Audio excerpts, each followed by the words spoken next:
Northland beat Walnut Ridge 66-55 in the Columbus City League Championship game on Saturday, February 18th at Columbus East High School. Coming into the game, it was obvious that this contest was going to be one of the most significant contests of the regular season, in that Northland is the #1 ranked team in the state of Ohio in Division I according to the JJHuddle.com Power Poll. In that same poll, Walnut Ridge, who was undefeated coming into this game and ends its season at 18-1, they were the #2 rated team in the same poll.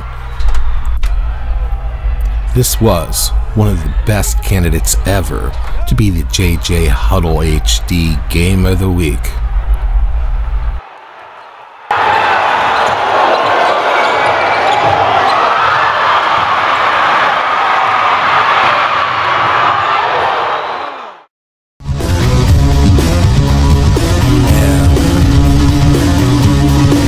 This is JJ Huddle HD.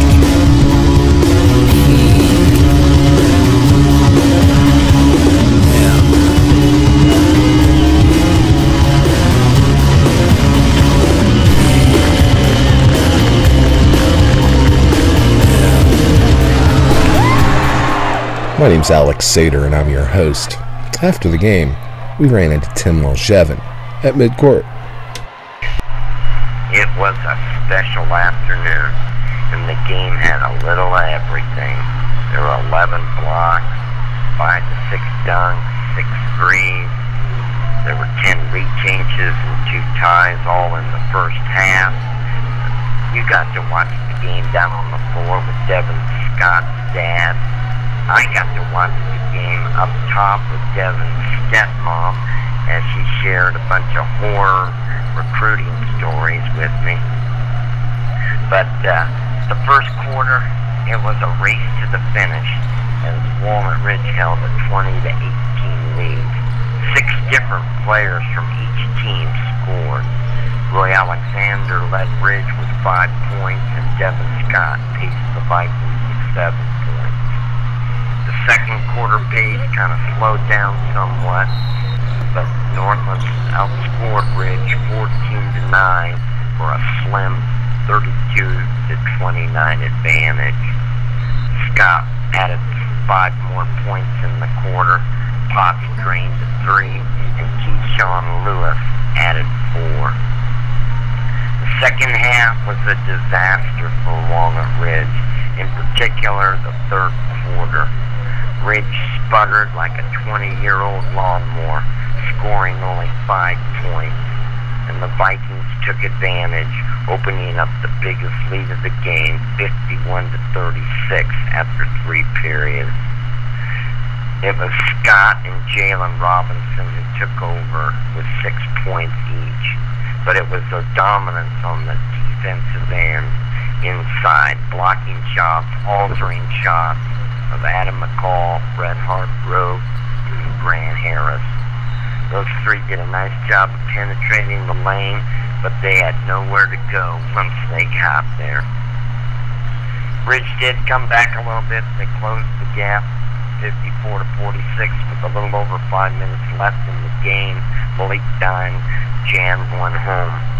But Northland responded at the line the rest of the way, converting 7 of 10 free throws to secure the win. Interestingly, Northland was 20 of 27 for the game from the foul line, 74%. That's a far cry from their season average of 59.4%.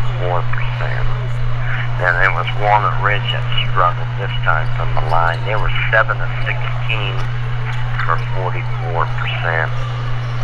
Some of the scoring, I'll start with Walnut Ridge.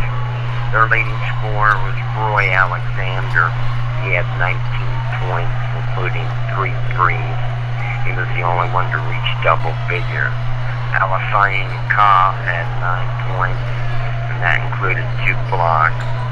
And then Malik Diamond had a block, and he finished with 7 points.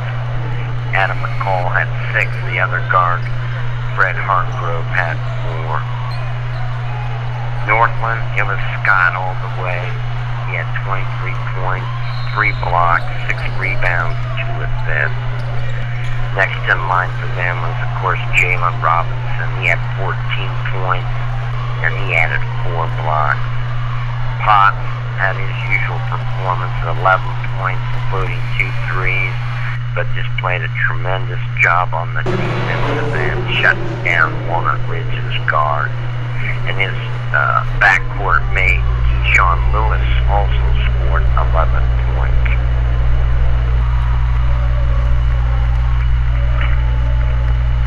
Northland, 19-1 now, opens their postseason February 23rd against Grove City Central Crossing. That game is at Marysville High School. We knew what we had to do was keep them off the boards, keep them from getting fast break points, and we would beat them, make them play half-court offense, and play our type of offense. And we was going to come out on top. We know we took that biggest bullet, and we were still up at halftime. You know, that was a testimony to our team and our chemistry. You know, you picked up a foul, what, like 30 seconds into the game? And so did that change the way you approached playing that first quarter? Defensively a little bit, you know, I got took out, kind of took me out of my rhythm, but, you know, the game of basketball brings a lot of different things, so you got to be ready for everything. You know, I've seen you guys several times over the years, and of course it was the Trey Burke show. You enjoy being the man? Oh, you know, I'm not necessarily the man. We got 4 great players. I'm not the man at all. I'm just the point guard of the team. That's all it is. Yeah, a team that we're very likely to see later. But we knew that they're a confident bunch. They knew if we come with our A game and play hard, that we'll give ourselves the best chance to win. And I tip my hats to Walnut Ridge. They played hard. They smacked us in the mouth in the beginning, and really we had to turn it up and turn up our intensity. And the hard-fought 32 minutes, man. And I'll tell you the truth, I really don't want to face them again. Thank you, Coach. I noticed that this team seems like they have a different style. I mean, than the other Northland teams. Knowing from that background you have in Dayton, kind of running up and down the court, little big basket, passing basketball. Can you talk about the switch and the change of the style and still having success? You know, in my 11 years at Eastwood, we always pressed and try to get the ball up and down. You know, here we got horses, man, who can just really get up and down and very athletic to get in passing lanes. Like you said, being from Dayton, I grew up on Dayton Rockland, Dayton Dunbar basketball, and that's what they did. And you know, where I went to Middledale, we pressed and got up and down and got shots. And that's what I try to bring to these guys, and they take it to. I'm really proud of them. Can you also talk about the composure that your team showed? Because early on you said you were battle tested and whatnot, but it seemed like the experience came through. You didn't rush your shots. You went to what worked for you guys, and then you were able to kind of take this victory and take it on. Oh yeah, like I said, they've been there, done that. You know what I'm saying? So, you know, we knew it was going to be a battle, and Walnut Ridge came out very strong and very tough. They outworked us, you know, but we had the lead in the first half, which was unbelievable because they wanted it much more in the first half. We did a much better job rebounding in the second half, and I'm just proud of these guys for pulling it. What's it like to be part of this first year of Northland's coach? Oh, it's great, man. I mean, we try to win every game, and you know, I'm just so pleased with these guys. I'm happy for them more so than myself, man. You know, I'm happy that they, you know, the pressure is on them. You know, they're 5-time defending champs. To go on for a 6, you got a number 5 team in the state who's playing for the city championship. So, you know, they really handled the pressure well, and I couldn't be more proud of those guys. How much does it mean to the team to have another city league title? Oh, they didn't want to be the ones that lost it. That's the bottom line. You know, they wanted to continue the tradition. You know, that was started with Coach Satch and you know, 6 years ago. So they didn't want to be that team that when you look back on it, we didn't win a city. So, but in that same sense, we know that this is a step and bigger things for us. We got bigger goals. So, you know, we wanna take this in stride. We'll enjoy it for the weekend.